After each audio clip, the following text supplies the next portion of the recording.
Ocho Mangiano, and you're listening to the Rick Fowler Show on Riot Radio, my friends.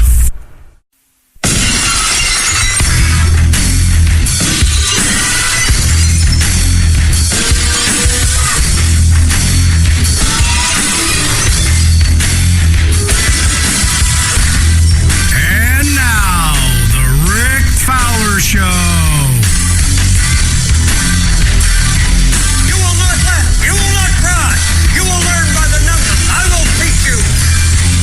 Thank you guys for the intro.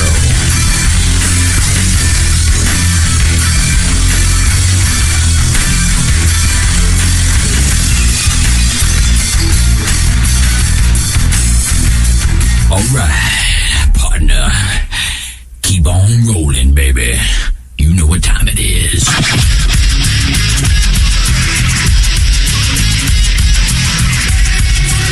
All right, I want to welcome everybody to the 30th edition of the Rick Fowler Show. It is Wednesday, November 30th. Hope everybody's had a good week. You have made it over the hump. You are a little bit closer to the weekend. Today's show is presented by Heighten Dental. We want you to whiten with Heighten. Here's your show preview. In the studio with us, we will introduce in just one moment. Mr. Tom Calhoun is the PA voice of the Blues and also the Gateway Grizzlies. A little later, we're going to have Rich Grogan, Master Rich Grogan of Grogan Academy of Martial Arts. He will be here telling us about his new podcast, Kickin' Life. We will do This Week in History. Your Rush lyric of the day is from the song Workin' Them Angels. NCAA football report. The big game with Ohio State and Michigan panned out to be everything it was supposed to be. Michigan loses to Ohio State in a close one, double overtime, 30-27. It lived up to its billing as the game to watch. My only regret was that I had to leave. I could not watch the fourth quarter. I had to take my daughter to hockey practice, so I was on the ice during the overtimes, which just... yeah, you got to do what you got to do. So, shakeups in college football. Penn State, they won their berth to the Big Ten championships with a 10-2 record. They own a win over Ohio State, which there's a whole lot of controversy going on with who should be in that game, Michigan, Ohio State, or Penn State.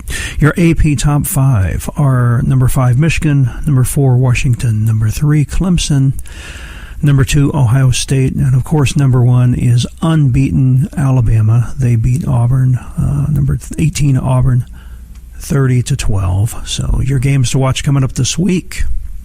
Friday night, 8 o'clock, the Pac-10 Championship, number 4, Washington. They will face number 9, Colorado. Championship Saturday, you have 3 p.m. the SEC Championship, number 1 Alabama versus number 15 Florida. So that should be a wash. And 7 o'clock, you have the Big Ten Championship, number 6 Wisconsin. The Cheeseheads will take on Penn State. That's going to be in Indianapolis. And at 7 o'clock, also you have the ACC Championship, Clemson versus Virginia Tech. The Blues have a nice hot streak going. They are 6-3-1 over the last 10 games. They're sitting at 29 points, just 2 behind the Blackhawks. Second best team in the West. Tarasenko is your top points leader on the team with 23 points in the same number of games, while David Perron is next with 16. So Tampa Bay comes to town Thursday, and the Winnipeg Jets will be here on Saturday. As I said, the show is presented by Heighten Dental, located in Edwardsville, Illinois. We want you to whiten with Heighten. All right, without further ado, I want to introduce our next guest here today. In 2014, he had reached a streak of 1,200 games as the Blues PA announcer. He started back in 1987. If you've ever been to a game, this is the fellow that announced the goals, penalties, and also the in-between period announcements. So I want to welcome Mr. Tom Calhoun. Rick, thanks for having me. Appreciate it. Right on. We are glad that you would take your time out to come to the Riot Radio studio. It's an honor. Glad to do so. It's an honor to be had. Yes, yes, we're glad to have you. And so, in addition to doing the PA for the Blues, you also do PA for the Grizzlies, which we'll get to that later. You're also an instructor at Lindenwood in Belleville. Right. What a cool gig. Yeah, it's worked out real well for me. As an older fella, it's nice to share your thoughts and your knowledge about broadcasting with young people, and doing that on a daily basis now at Lindenwood Belleville is really gratifying. So it's been a nice happenstance in my life that I got a chance to get into higher education, and never really planned to do that, but the opportunity came along and it seemed like the right thing to do, and I'm glad to say it has been. Well, and I'm sure you will agree, I'm convinced that the communication of society is eroding. Oh, yeah. You mean the communication skills of society and their ability to communicate in a professional way? No question about it. Right. Yeah. If you've ever received a text from a young person, very few of them will use a comma or a period anymore. Mm-hmm. And the letter R and the letter U. That's because they're all communicating on the phone with their thumbs. And, I tell my students all the time, you are here to earn a degree which ostensibly will qualify you to be a professional communicator. And if you're going to communicate in a professional way, you have to do that better than everybody else. Society is at a point where communication is acceptable at a certain level, but if you want to be a professional communicator, you still have to be able to command the language, have a reasonably large vocabulary, and also write a professional letter at a keyboard, not on your phone, and communicate in all the ways, both visually and audio-wise, that are acceptable. And you just don't see that in everyday life very often. Well, you and I hate to say this, but because I sound like a curmudgeon, you and I are from a different generation. Mm-hmm. We do it different. Yeah. If you pulled up my phone and looked at all my texts, every one of them have punctuation, capitalization. You just can't, if you were raised that way and taught, you can't turn that off. Right. And it's a good thing that you can't turn that off, in my opinion, because your default setting is still at a professional level. Right. I don't want somebody to read it and think, what's wrong with this guy? So you have to be well over 1,300 games now for the Blues. Somewhere around 1,340, I think, as of Monday night, That's a wonderful streak. It is, and I every time I think about it, and every time somebody reminds me of it, I just think of how lucky I have been to be able to do that. Oh, yeah. Health-wise, as far as, excuse me, dealing with a little throat thing. Yeah. Family gatherings, weddings, funerals, things like that haven't gotten in the way. It's just been an amazing streak of luck that I could pile up a 1,300 or so games in a row without having to miss one. Right. Really, really cool. Let's go back before. How did it all come about? I know you were in radio. You worked at KXOK for a bit, and then even also 550 AM. Mm-hmm. Yeah, well, I started in radio as soon as I graduated from SIU Edwardsville. Put in a little time with the United States Army after I graduated in 1972. I was in fact, one of the last people to be drafted in this country, so I had to put in a little time in uniform. But as soon as I got that commitment taken care of, jumped right into the radio business at the old WIBV radio in Belleville, hometown radio station, and kind of launched my career doing play-by-play sports and hosting music radio shows there, and other stuff, and production work and all that at a very small town level. Graduated to work at several St. Louis stations: KMOX, KTRS, KXOK, WIL. There's that little thing in my throat again. Sorry about that. You're fine. Some medication on the way, but hopefully I'll be good for the hockey game tomorrow night. That's all right. But those gigs were all great and wonderful, but you're always kind of looking for the next gig. And back in 1987, I was working at KXOK with the great Dan Kelly, Ron Jacober, and some of those people at the time. And the PA announcer for the Blues, who was Charlie Hodges at the time and worked for the team, had to quit, took a job with the Anheuser-Busch folks at Bud Sports, doing some work there. And Dan Kelly, Ron Jacober suggested that I could fill out the season for the 86-87 season with the Blues, and said I should go talk to Susie Matthew, who was head of communications for the Blues at the time, which I did. And she said, would you be interested in filling out the season? And I said, well, sure, I could do that as a favor, because they weren't paying much at the time. And towards the end of that 87 season, she said, we'd like to talk to you in my office after the game. And so I went in to see her. She says, would you come back and do it again next year? We like what you're doing.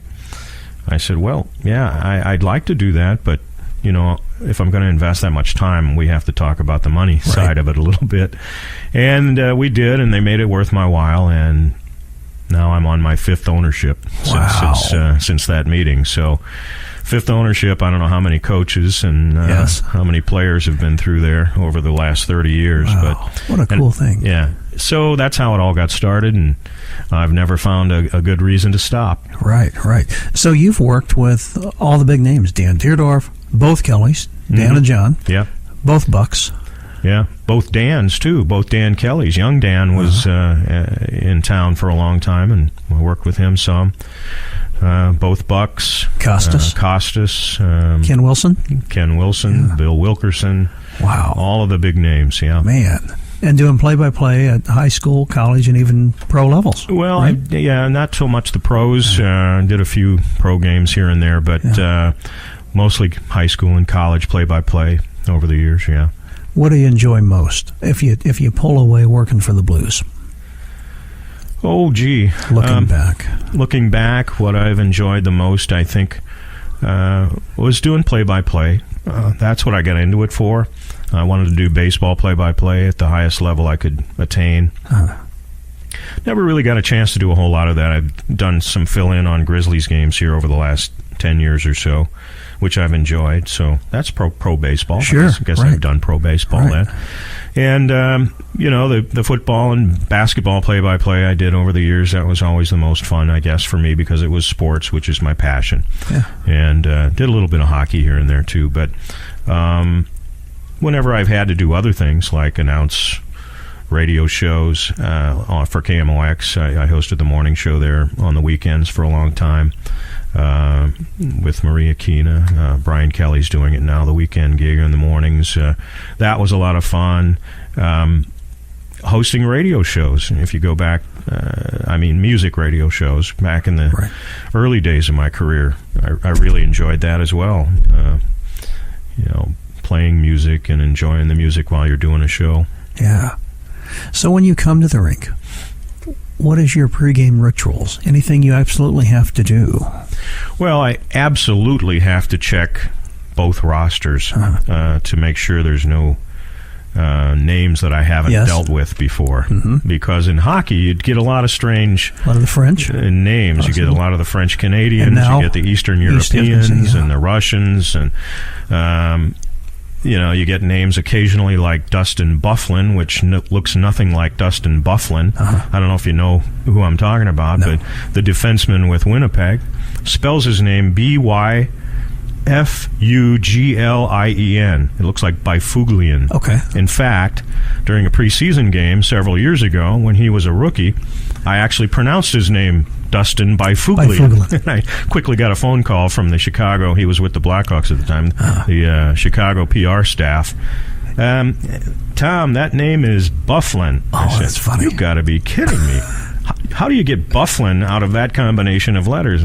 We don't know, but that's how he pronounces it. So they called you right on the ice. Yeah. And for those that don't know, you're situated between the two penalty boxes, right? Yeah, usually between the two penalty boxes. Well, I am at the at Scott Trade Center, right next to the penalty timekeeper, and next to the Blues penalty box. So do you ever visit with these guys ahead of time? Hey, pal, how do you pronounce your name? Anything like that? Yeah, okay. That happens. But most of the time, between myself, the home broadcasters, the visiting broadcasters, the PR people, we pretty well get an idea of what we're supposed to do with the pronunciations, and don't have to go directly to the players. I gotcha. Yeah. So you have to look at the rosters. You want to make sure there's no wild names snuck in on you. What else do you do when you come to the rink? Well, we look over the roster, like I said. We also have to be sure that if somebody in the game scores their very first NHL goal, that I'm ready to announce it that way. All right. So I look over the roster, check to see if there are any players on either roster that have a 0 next to their name for goals scored. Look through their history to see if they've scored goals in the past or not, and be ready for scoring his first goal in the NHL. It's so-and-so, Darren Yates. Because they expect that. That's an expectation of the players, that if they score their first NHL goal, the rink announcer, whoever that might be, is going to give them credit for that. Wow. That's one of the things. The other thing is we have a pre-game meeting, the people who put on the show at the Scott Trade Center, all of the technicians, myself, anybody else who holds a microphone during the game, anybody else who plays music, Carl Middleman, who plays the recorded music, Jeremy Boyer, the organist, Jason Pippi, Chris Frome, the people who kind of direct the show, all of the people who put their hands on equipment. We all have a meeting a couple hours before the game and discuss the plans for that night's game, and if there are any questions, they get answered. So the puck drops at 7. You're there by 5 or 4:30? Yeah, about 4:30, 4:45, usually, something like that. Yeah. Wow. Here's a question for you. Did you have any nerves before the first game that Gretzky played? Absolutely. I bet. As a matter of fact, it's funny you should say that, because that is maybe the only game where I've really felt a case of nerves before announcing the starting lineups, because it was his first game in town. Of course, they made such a huge deal out of the trade that brought him into town that you knew the entire hockey world was paying attention to the starting lineups that night. Right. And you knew that he was going to be the last one to be introduced prior to the puck drop. Yes. So there was this big build-up. Heart pounding, and I've got a recording of it somewhere, and if you listen closely to it, you can almost hear my voice quavering just a little bit. And number 99, Wayne Gretzky. That PA announcer's cold. Get him a sweater. He's shivering over there. Yeah, it wasn't quite that bad, but it was pretty noticeable, at least to me it was. And but it came off pretty well, and most things, luckily, over the years that have been a little bit nerve-wracking, I've been able to get through it pretty well. And I'm sure as soon as you got that first one in with Gretzky, you got that deep breath and it was over. Oh, sure. That's it. Once you get the performance out of your voice and out of the way you wanted to say something, you're pretty satisfied. And you can take that. Got my first one. I'm on the board. Wow. Yeah. So when the Blues played Detroit in Stockholm, Sweden, they took you. Yeah, the league actually hired me to do that. The folks were putting on those preseason European games back in the day, and Mike Caruso, who works with the communications staff of the Blues, one of the vice presidents called me on a Saturday. I was out washing the car. This was sometime in August, back in 2009, and he said, "Hey, Tom, we're going to be playing that game over in Stockholm coming up soon. Would you like to go?" And I said, "Well, sure. I would like to go." So did you have any idea they're going to put you to work, or was it just Yeah, no, I knew it was going to be a PA announcing job. Right. I said, "But I don't know Swedish. Right. How am I going to speak to those people over there?" He said, "No, it's all English. We're going to put on the normal show that we do here in the United States, and that's what they want to see over there." Right. I said, "Is the Detroit guy going too?" They said, "No, you're going to do both games, both the Blues home game and the Detroit home game." The Detroit PA announcer at the time was not all that well, and so he didn't want to travel. And I see. So they said, I was going to say games, and I bet the guy was pissed. Wait a minute, take me. Don't I, no, what do you mean I don't? Well, I get he to actually go? had seniority. I forget the gentleman's name back in those times, but he was in his 80s, I think, at the time, if I'm not mistaken, and still working for the Red Wings. He's since passed, but I see. But it was a neat trip. Flew over to Stockholm, spent a couple of days getting acclimated to the time zone, and had a rehearsal. Did a game on a Friday night, Saturday night, and flew home on Sunday. And it was got actually to see a little bit of Stockholm while we were there, too. What a cool opportunity. Yeah, it was fun. Yeah. Hey, guys, if you just tuned in, we have Tom Calhoun in the Riot Radio studio. He is the Blues PA announcer and also the PA announcer for the Gateway Grizzlies. He's telling us some of the nuances of his announcing, and we'll get to a little bit of what he does at Lindenwood here in a little bit. So, do you miss certain elements of the old arena? Yeah, there was an atmosphere there at the arena that was, I don't know how to describe it other than familial and friendly. Yeah. It was just a really cool old building, and you could kind of feel the ghosts flying around in there whenever you stepped into, especially certain areas behind the stands and the old arena club and places like that.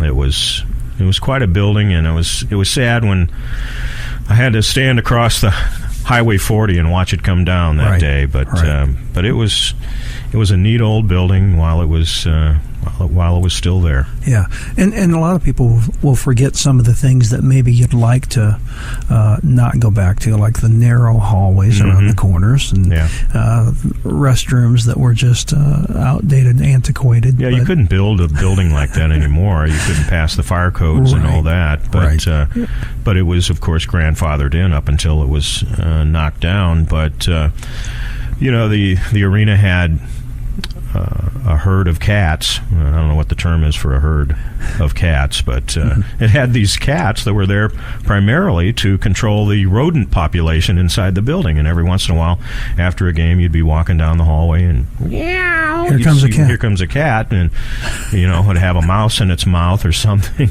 and you think, oh, okay.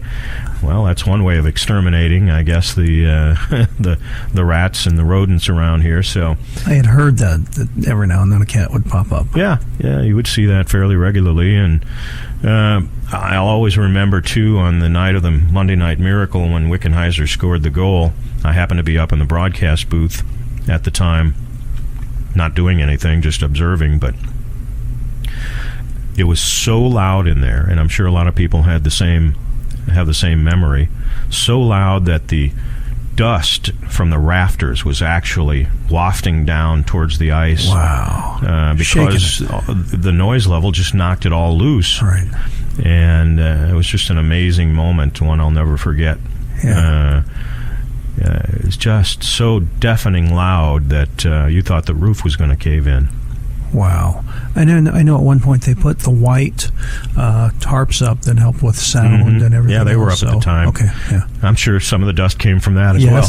right. Up there for so long. It's not like you can vacuum them. No.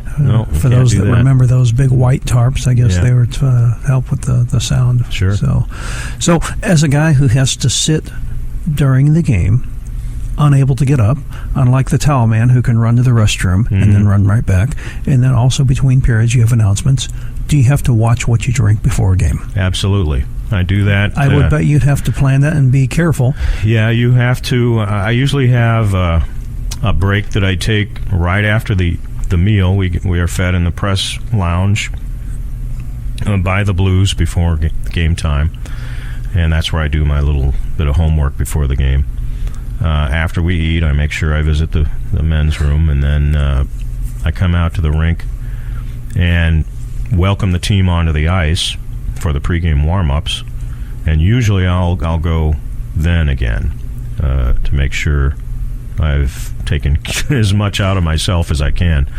And but now, the way the show is set up currently, a lot of the announcements between periods are actually recorded. I recorded them at my home studio, and they plug it into the program at the appropriate time, and it's all pre-recorded. So nowadays, and I'm very thankful for this, as my bladder gets older, that I can get up and actually take a few minutes to head for the boys' room if I have to. A little bit more flexibility than that. Yeah, and up until this year, it wasn't that way, and I had to pretty much tough it out from time to time. Oh, that's funny. Yeah. As I was putting the show prep together last night, I thought he probably has to watch what he drinks, because it's not like he can get up and run to the can at any point. That's right. Right. And it's, like I said, it's a little bit easier nowadays, but there was a long stretch there where I had to make sure I was pretty well dried out before I headed to the rink. And so, did you have your cold one, whatever it was, water, soda, or even cold beer? Or did you have it waiting after the game, thinking, "Man, I'm thirsty"? Yeah. I'm dried out. You head for the soda fountain or the water fountain, and get back to normal. Because on some level, when you're talking, you get a little dry. You want a little sip of something, right? Mm-hmm, sure. Maybe something without caffeine that doesn't dry you out. And so, occasionally I'll take a cup of water out to the rink with me if I'm dealing with a throat thing like I am today. I'll do that. But most of the time, I don't take anything out there with me, just so that I'm not tempted to over liquefy myself during the game. Wow! Hey guys, if you've just tuned in, we have Tom Calhoun in the Riot Radio studio, who is the PA voice of the St. Louis Blues. You're listening to the Rick Fowler Show, the 30th edition. On the Riot Radio Network here. We're going to play some commercials, and we'll be right back with more Tom Calhoun.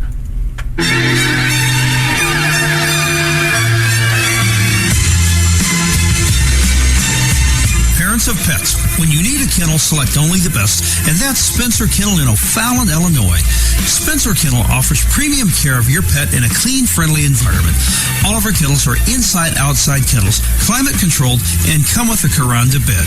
We even feature 2 wings to accommodate smaller and elderly dogs in a calm setting. Feel free to come tour the facility anytime during business hours. Spencer Kennel in O'Fallon, Illinois, 1405 East Highway 50. Contact them online at SpencerPets.com. Once again, that's Spencer Kennel in O'Fallon, Illinois. Locate them online at SpencerPets.com.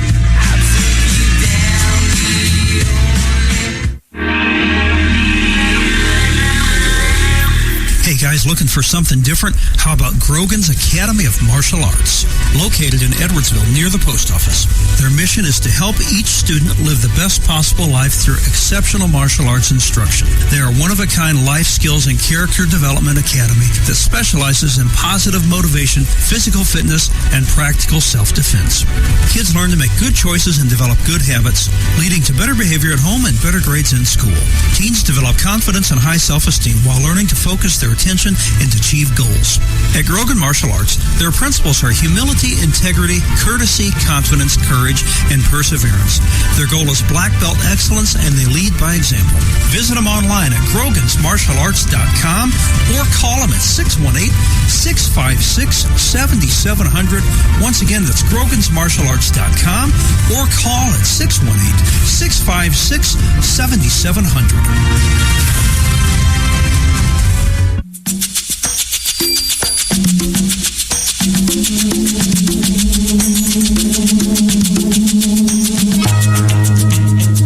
Looking to purchase a house? Look no further than Epic Realty. Epic Realty specializes in the personal side of the realty business, catering to new owners or owners that haven't bought in a while. With our 201-point selling process, each agent takes great care in making sure your experience is refreshing. Unlike the big names in the business, Epic Realty ensures that you aren't lost in the shuffle.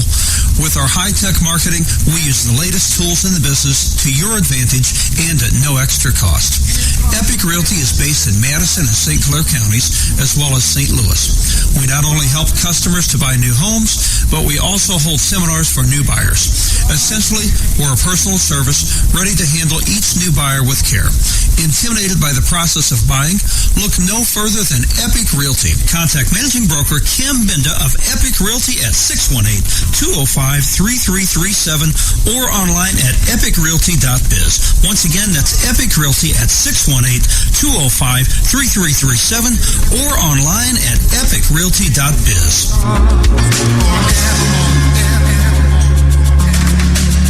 Gonna be some sweet love coming down the night shift. Dawson's Fitness and Boot Camp.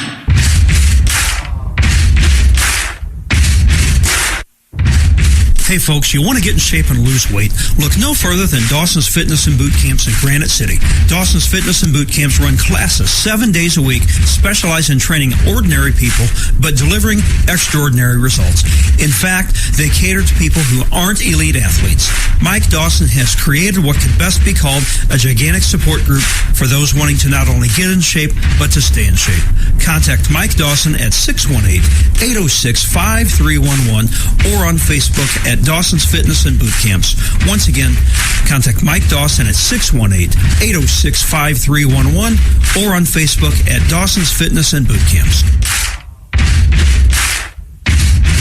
Sing it. We will rock you. We will rock you. Looking for a good dentist? The Rick Fowler Show wants you to whiten with Heighten. Dr. David Heighten is located in Edwardsville on Troy Road along the main drag. They're a second-generation dentist serving our community for over 40 years. With that, they have great location, giving you a comfortable and relaxing environment. Same-day appointments available, and most insurance plans are accepted. His highly trained staff is committed to continual education and learning. Whiten with Heighten. Locate Heighten Dental online at dentalcareedwardsville.com or call us at 618-307-4194. Whiten with Heighten.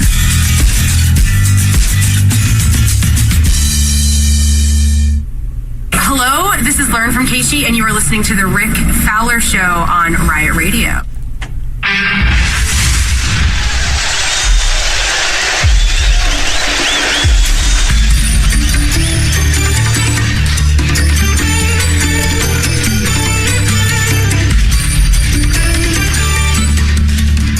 Okay, we are back with the Rick Fowler Show here at the Riot Radio Studio. We have Tom Calhoun, who is the Blues PA announcer, among other things.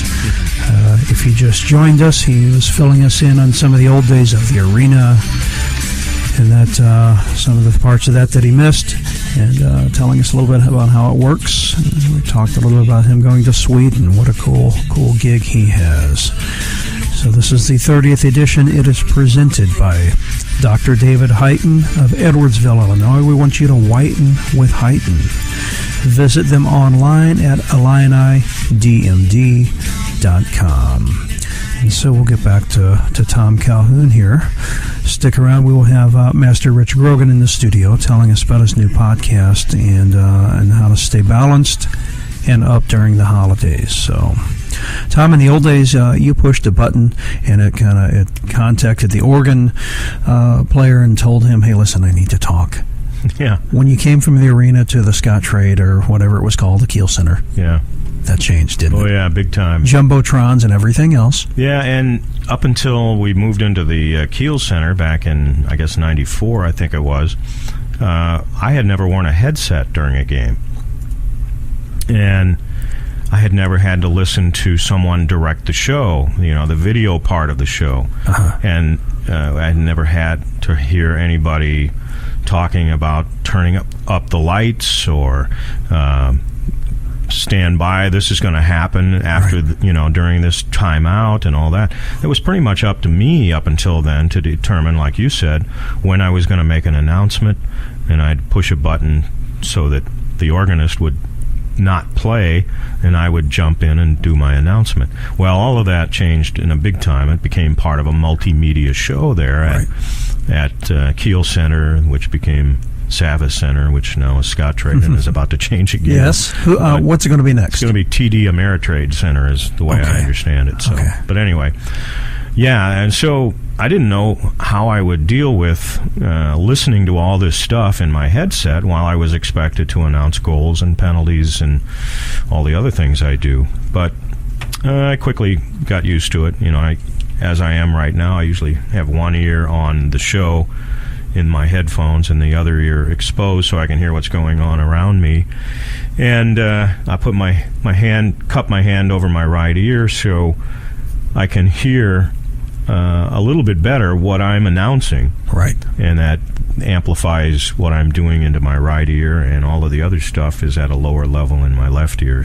So now you're really inside my head here as I'm doing the game. Yes, and that's what we like. I like to get the inside scoop here. How many games did it take you before you really got comfortable? I think probably 8 or 10. Okay. You know, I think it was a struggle there at first, and I think I actually told somebody, one of my superiors at the time, I said, I don't know if I can get used to this. You know, can I actually do the job without a headset on? And they said, no, if you're going to be part of the show, you got to know what's going on. We've got to be able to cue you when we're going to do something so that, you know, you're not talking over videos and things like that. And I said, well, okay, I'll try my best to get used to it.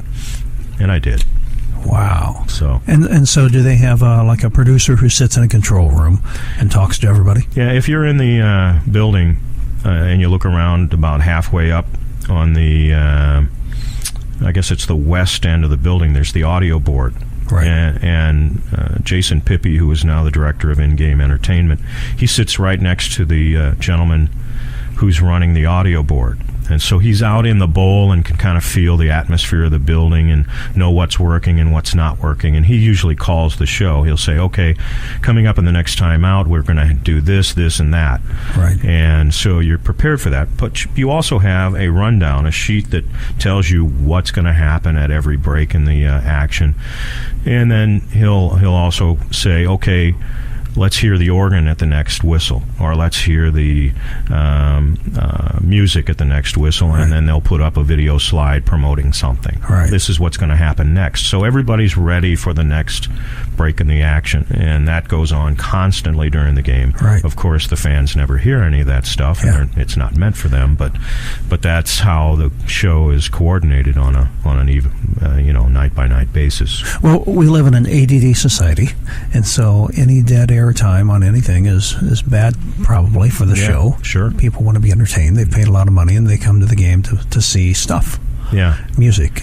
And they have a brand new, well-equipped control room up in the upper levels of the building. It was all built out this summer. Yeah. All the old standard definition video stuff was ripped out, and they outfitted it all with new, the state-of-the-art video monitors and all of the editing equipment that they need, and control boards and all that stuff. It's a really high-tech, modern building now, and hopefully, as I understand it, they're going to tear out the ribbon boards and the big Jumbotron scoreboard and redo all of that after this current season is over next summer. So another upgrade supposedly is coming for the 17-18 season. Good. So, yeah. Always evolving. At least that's what I'm told. I don't know if that's set in stone yet, but that's what I hear.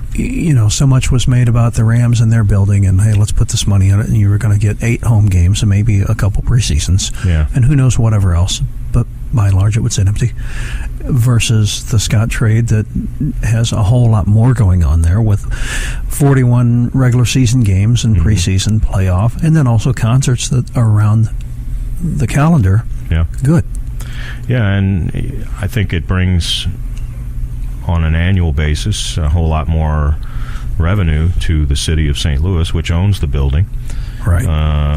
Than would the Rams and the Dome anyway. And a couple of the people who work for the Blues behind the scenes also had worked for the Rams games over there, and they're telling me that the Dome is already more busy and bringing in more money from conventions and other shows that they're putting on over there than they would have been had the Rams still been here. Well, good. And that, that's important for those people that work in that industry.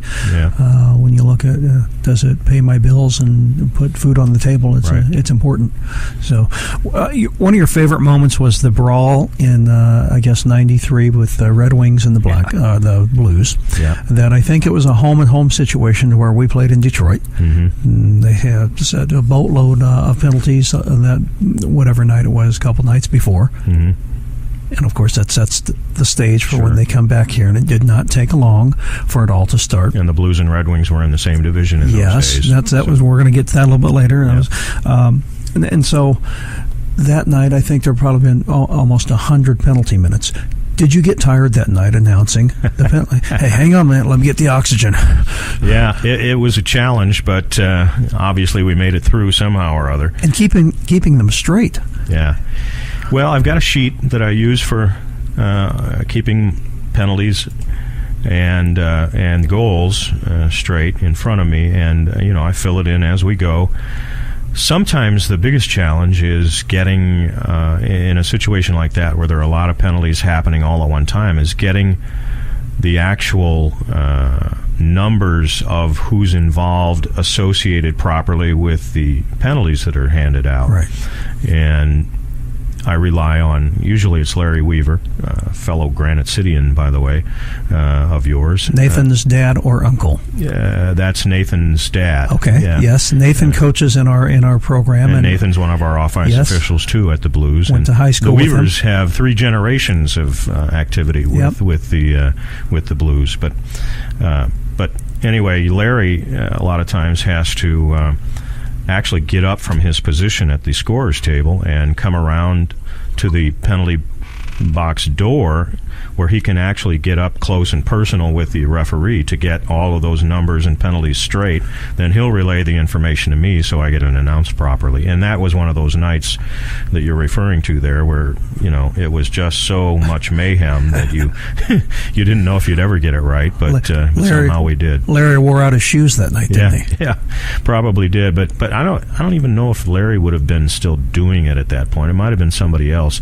Larry, I think, started doing it a little bit after that particular incident that night back in 93.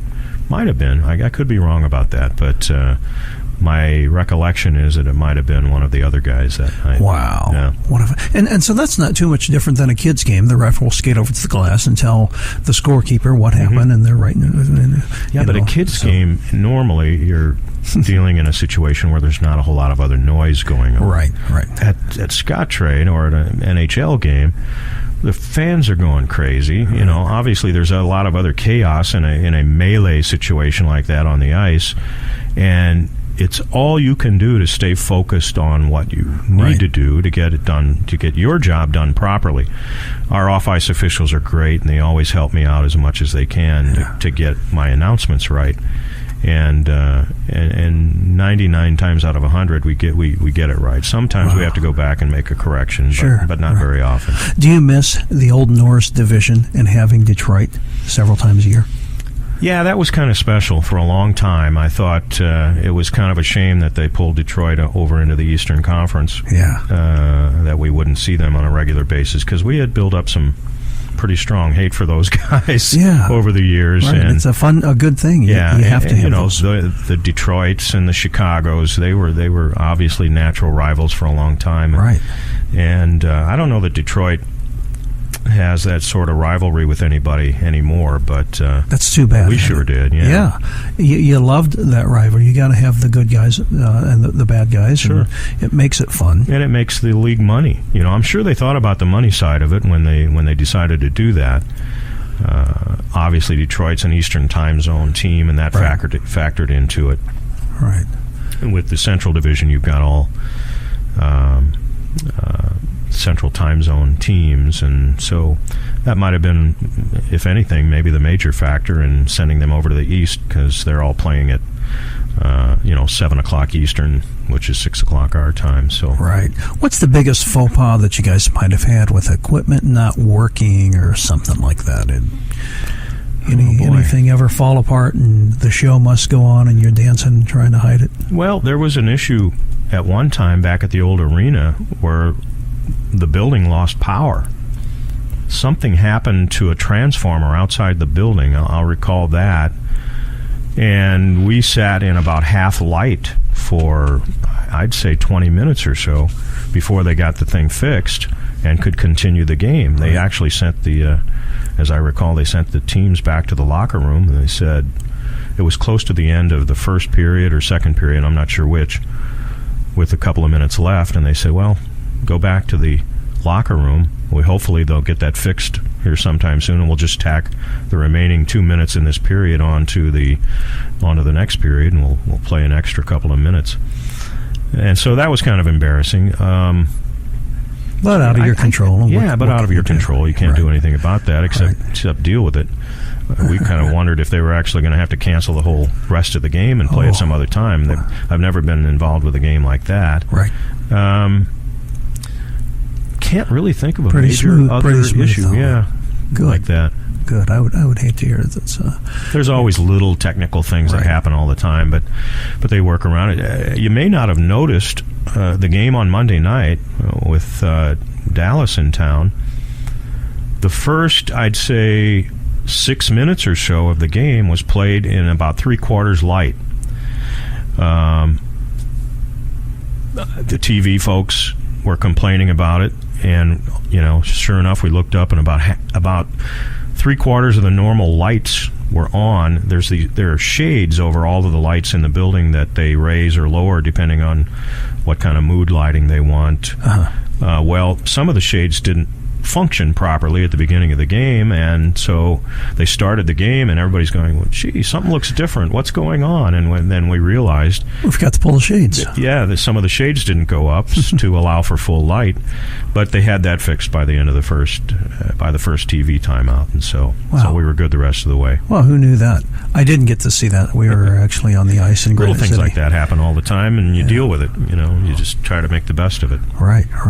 So you also do Grizzlies PA work. Mm-hmm. What is the strangest or some of the more notable promotions that we've missed with the Grizzlies that stand out to you? Well, people, when they think of the Grizzlies in minor league baseball, they're at the Grizzlies ballpark, pretty much think of the food. I think first of all they've had the baseball's best burger, which is the cheeseburger with the donut for a bun, and so that might be the first thing. But we've had some really interesting promotions over the years. We had the guy from Survivor, lead singer. No, not the music group Survivor, the TV show. He's a friend of the show, by the way. Is he? Cameron Barton. Oh, good. We had the guy who was the winner of the very first Survivor, I think, TV show.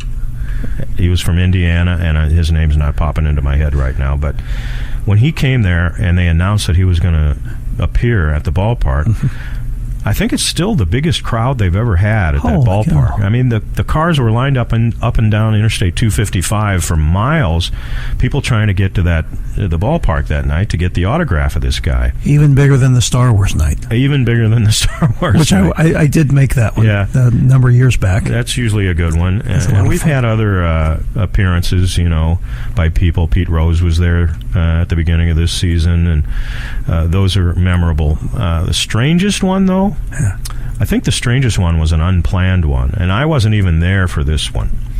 But early in the Grizzlies' existence, there was a streaker. And he jumped out of the stands over on the right field side and started running across the outfield. I had my friend Sean Balint filling in for me at the game that night. And I just got reports of it, and it was in the newspaper the next day. Oh, that's hilarious. With the picture blurred out, of course. Right. But here's this guy running naked across the outfield, and of course the security guys had to go tackle him and haul him off to be visiting the local jail. But you know what, clothes or not, you're not going to see me run out on a field, because the professional athletes, I think I would worry more about them than the security. Yeah. And this guy, I think, was from southeast Missouri somewhere and did it on a dare. Oh, wow. And probably medicated himself pretty highly before he ran out there. knowing he was going to get roughed up pretty good before it was all over with. Oh, that's funny. Yeah. That's funny. So when you do the Grizzlies games, you have a bit more privacy than you do the Blues games. You're up in a press box, right? Yeah. Whereas the Blues games, 19,000 people are watching you at ice level. Mm-hmm. Are you able to eat during the Grizzlies game? Oh, yeah. Okay. Well, we enjoy our food up in the Grizzlies press box. Because I can't see you down there at ice level between the boxes with everybody watching you, and you've got a hot dog with mustard on your tie. Probably not going to be happening, right? No, not going to happen. And so they feed you pretty good at the Grizzlies games. They do, and there's a buffet right outside the press box that we are enabled to enjoy. Wow. They usually shut that down about the third inning, but most of us are able to get a cheeseburger or whatever they happen to be featuring in the buffet line that night. But there are a lot of other items that we can get during the game. If you get a little break in the action, you can run down and grab a bowl of ice cream or any of the other food items that they have at the ballpark. So yeah, it's just baseball. It's more relaxed, more laid back, and of course I'm not focused on the action 100% of the time, just 95% of the time, while you're at a Grizzlies game. Well, it's still a little bit of a break after you've done a whole season of hockey. Sure. And as a guy who coaches it and has had 2 kids that played it, by the time baseball or softball would arrive, it was you're no longer freezing, you're no longer going to a cold rink, and it's a little bit slower pace. So sure. I actually visit and I read your blog when you update it. Yeah, I haven't done that very much lately, but his blog nice is to know called, somebody's looking. Yes, it's called The Life of My Time. Go out and visit it. Something I just read, it says, for example, on your site, you said, we don't all laugh or cry at the same movie, meaning people are going to take something different versus somebody else when they hear it. Sure. With communication, and sometimes what you say is misinterpreted and everything else. So everybody comes from different places in the world, different cultures, different financial and economic backgrounds. So we put meanings to words in different ways depending on our upbringing and where we come from and how we've been taught.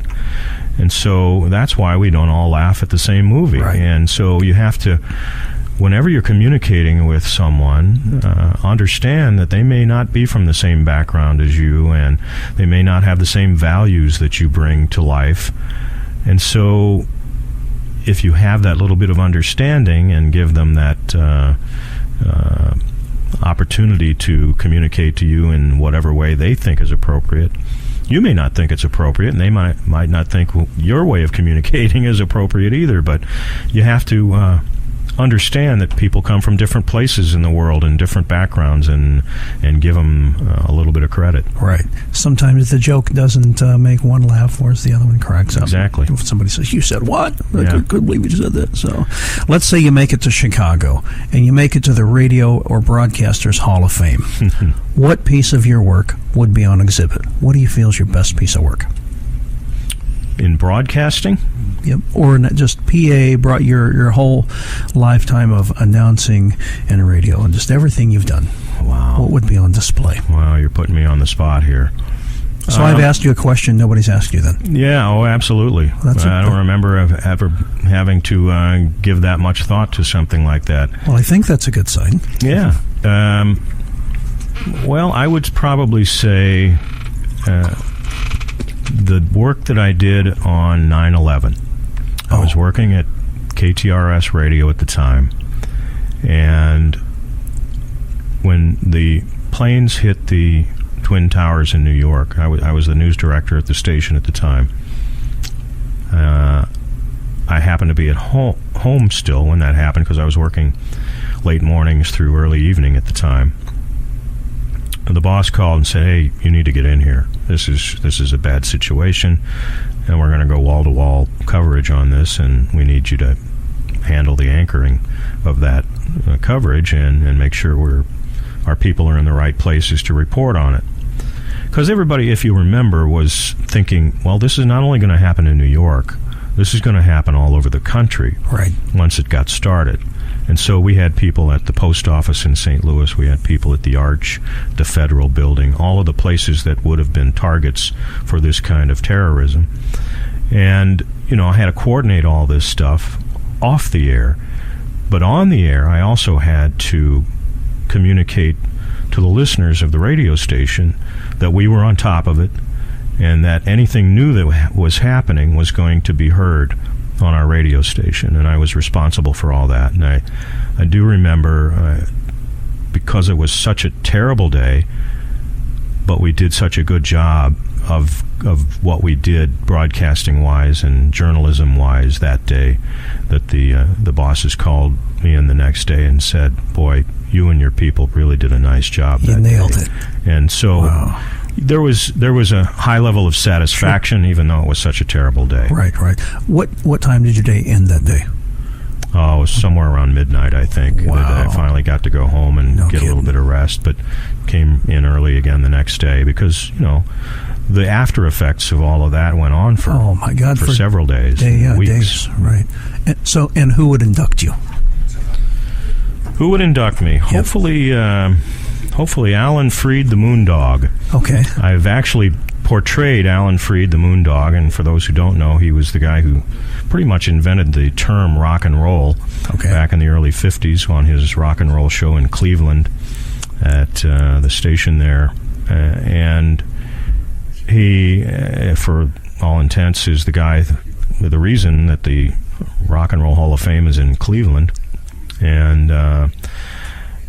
the reason I portrayed him was a live show that was done at Lindenwood in Belleville a couple of years ago. My friend and attorney John Goodwin is a rock drummer, and he said, well, they've got this concert series, and they want me to get together with some of the old musicians from the area and do an old rock and roll show, and we'd like you, Tom, to be Alan Freed the Moondog and introduce the songs that we play on stage that night. Oh, wow.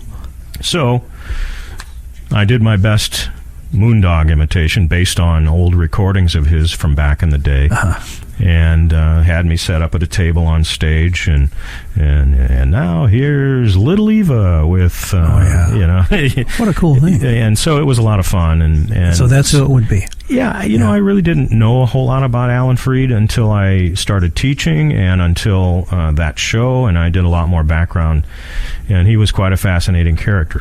Excuse me again. Character, and I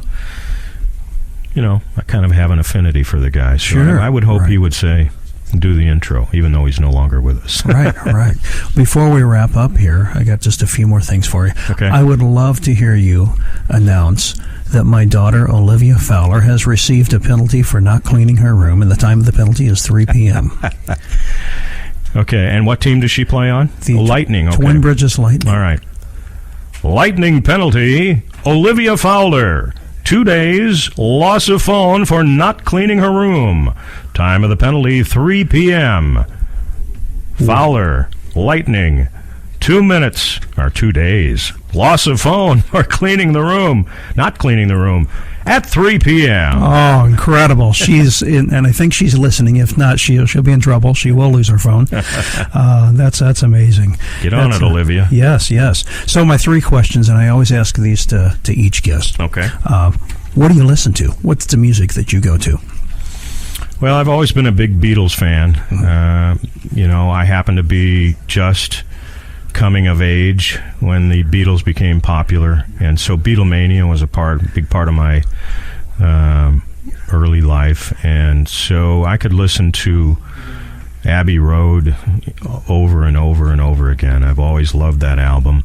I also, when the Eagles became popular in the 70s, became a big fan of the Eagles, and was sad when Glenn Frey passed, and have seen a lot of Eagles concerts over the years, so I'm a big Eagles fan. I also like some of the country music you hear these days, and some of the newer music is good by me. I don't go out and buy it, but it's okay, and occasionally I'll listen to some symphonic stuff too. Yeah, and you know what, the Beatles, how can you not like them? They're easy to sing to. Sure. You can understand them. Saw Paul McCartney at the stadium this summer, and oh wow, what a wonderful experience that was. Yeah. To actually be within 100 yards or so of Sir Paul. My buddy Guy Favaz of KC95 was sitting right in that chair, and he told us the story of how he interviewed Paul. And he says he didn't get nervous for very many of them. That one, he did. I would, too. And the process of him finally getting to meet him, he had so many hoops that he had to jump through. Okay, we're going to have you wait out here. Now we're going to have you come in here. You're going to have to sit here. Okay, we're ready for you to step in here. And still. So let's say your next question, you're on death row. Oh. What would your What did I do? Yeah. Maybe you got a penalty. What would your last meal or meals be? Oh, that's an easy one. I'd have bone-in ribeye, medium rare, on the grill, of course, or off the grill. Grilled bone-in ribeye, about 1.5 inches thick, if you would, please. Maybe an ear of corn on the cob. That ribeye, by the way, would have to be smothered in morels and gravy. Yeah. And probably a sweet potato baked, lots of butter. And give me a dessert of rhubarb custard pie. Wow, now we're talking. Yeah. You can tell one of the popular topics on this show is the food. So we want to get to the food in here. So, do you own any collections? Anything odd that you collect? I don't know how odd it is, but I have a puck collection from hockey, from my years of hockey. In my man cave, I've got pucks lining the wall at the chair rail level, and some pretty good ones autographed from special nights during the course of my blues history. Right. And I also have a single malt Scotch collection that I started several years ago. So I've got a good snifter of Scotch for you whenever you stop by the place. Oh, right. You know what's funny is the Blues do the rink tour every January. At least they have. They used to. They haven't done it for a year or two, and I would take the kids and they'd get the pucks signed. And, Olivia wasn't very old when we started doing this, and those pucks were like walnuts. They were everywhere in her room, and she'd have them. Yep. And the next thing you know, I'm running a practice, and a coach looks down, and there's a signed puck floating across the ice. And he says, "Oh, my God, this is a so-and-so puck. You sure you want this out here?" I said, "Nah, she ain't going to even know about it."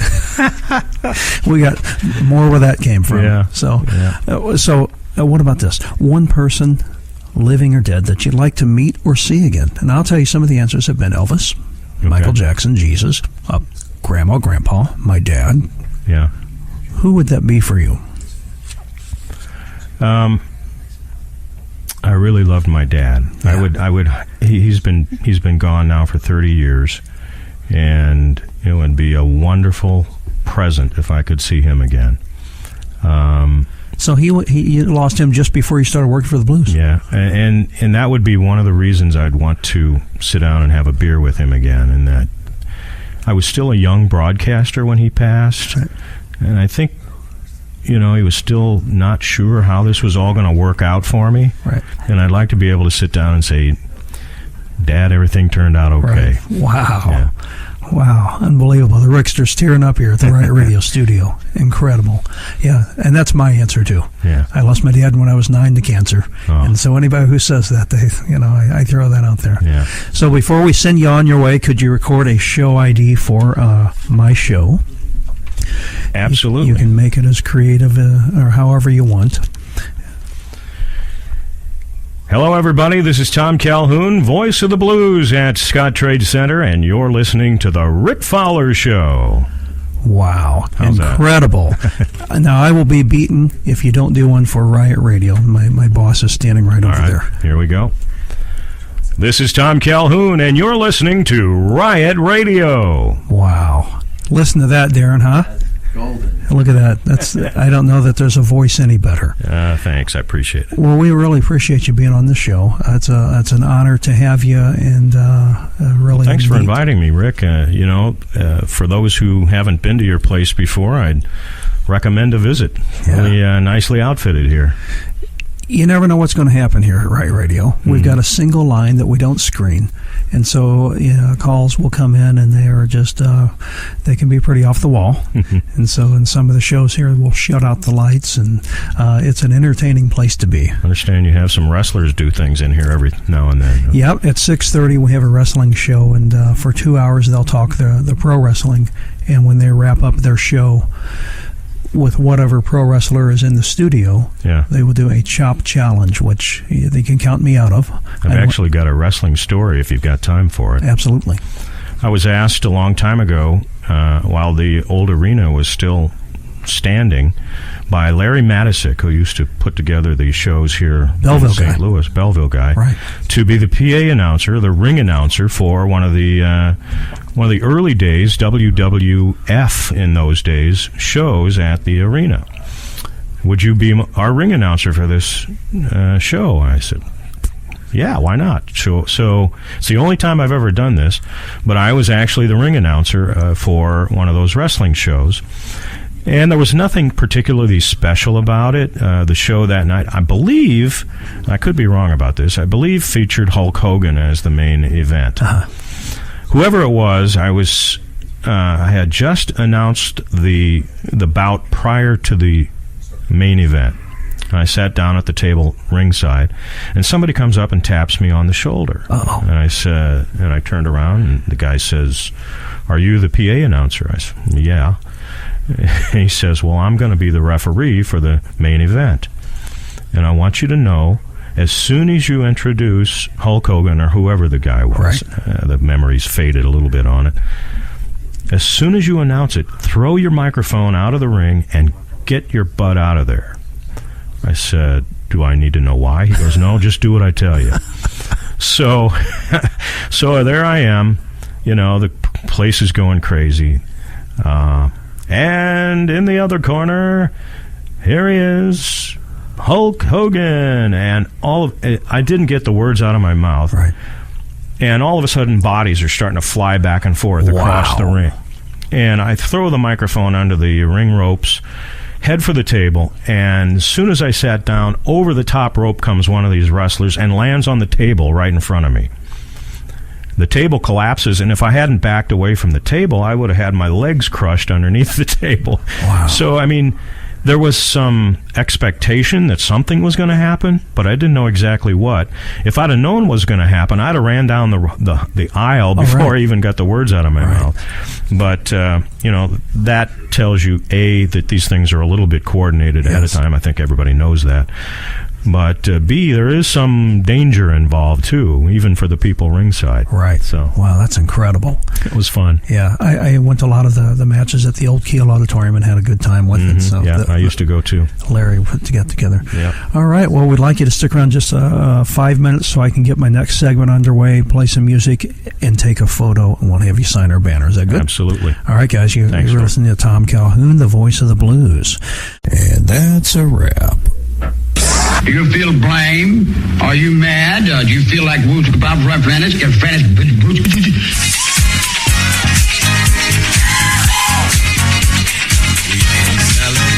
Want to play, then I'm getting the out of here. Is it your celebration? But it's much too late for goodbye. Yes, it's much too late for goodbye. My old friend, listening to the